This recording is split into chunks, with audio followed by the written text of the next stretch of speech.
We consider now a Laplace inverse question, which has s's in it, and we're looking back to a function of time.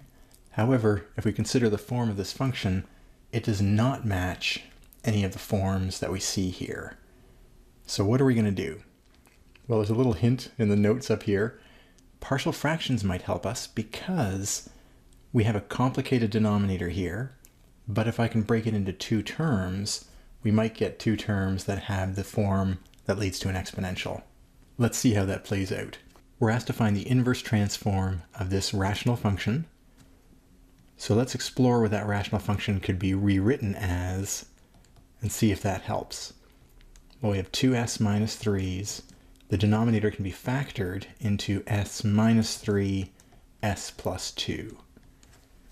And so if we look at those linear factors and think, what does partial fractions do for us? It lets us rewrite those linear factors as separate terms. And then once we had those separate terms, we could use the individual transforms to get exponentials back, because now it would be a sum and not a product. That sounds like an excellent strategy to at least explore. So how would that work here?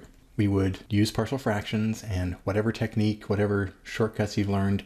So we want to perform the partial fraction decomposition, and the easiest way to do that is to get a common denominator, or that's the way to think about it. Now we'd have a common denominator on both sides. We'd end up with 2s minus 3 equals a times s plus 2 plus b times s minus 3. And again, there's a shortcut we can use, that is to substitute in values of s. If we use s equals negative 2, then we're going to have negative 4 minus 3 equals, a is going to go away because it's multiplied by 0, and we're going to have b negative 2 minus 3 times minus 5. b is going to equal 5 over 7. If we use the same trick, but we're going to let s equal positive 3 this time, then we're going to have 6 minus 3 equals a times 3 plus 2, and then the b times 0 goes away. That's going to give us a equals 3 over 5. So what does that mean? It means that when we go back to our actual question, what is the inverse transform of 2s minus 3 over s squared minus s minus 6? We can recast that because without actually changing the value of what's inside, we can rewrite it as a over s minus 3.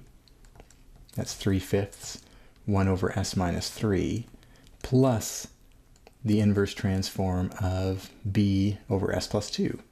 b is 5/7 over s plus 2. If we want, these are perfectly valid forms of the right-hand side in the transform table here. So we can bring the 3/5 out, we can bring the 5/7 out, and what we end up with when we do our inverse transform is 3/5. 1 over s minus the coefficient gives us e to that coefficient, so we'll have e to the 3t plus 5/7 times e, and here you have to be careful with signs, it'll be e to the negative 2t, because we'll have s minus minus 2. And that's how we can use partial fraction decomposition to handle slightly more exotic cases of the inverse transform. What I would like you to consider at this moment, just as a teaser though, is we've seen this process before. When we had polynomials that we factored into two terms, s minus 3s plus 2, what kind of solutions did we get when we saw that kind of stuff? Well, we had e to the 3t and e to the negative 2t. Maybe this Laplace transform, which initially looks quite odd and exotic, might have a lot in common with what we've seen before. That's going to be something that we're going to discover piece by piece as we go through the rest of the unit on Laplace transforms, but it's worth keeping your eyes open for it from now on. Think of the kinds of forms, what kind of polynomials we saw earlier in the course, and what those led to in terms of solution forms. You'll see the same kind of patterns here as well. For reference, there will be a list of Laplace transforms available to you on the exam. You can use it for your tests. You can also use it on your exam. There's also a handout as well reviewing partial fraction decomposition that will not be provided on the exam, but it will be something you might find helpful as you maybe relearn that technique.